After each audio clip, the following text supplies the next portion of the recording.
Hindi bababa sa higit 3,000 individual ang mga na-stranded na pasahero sa iba't ibang pantalan sa bansa, kabilang na ang mga driver at cargo helper dahil sa epekto ng Bagyong Tino.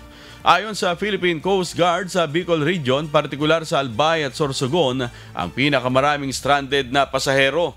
Naitala rin ng 1,203 rolling cargos at 61 sasakyang pandagat na hindi pa pinapayagang makaalis. Samantala, 530 vessel at 389 motor bangkas ang nagkandong dahil sa patuloy na masamang panahon. Ayon sa Philippine Ports Authority, karamihan sa mga na-stranded na pasahero ay mga pabalik ng trabaho mula sa kanilang mga probinsya matapos ang bakasyon nitong weekend.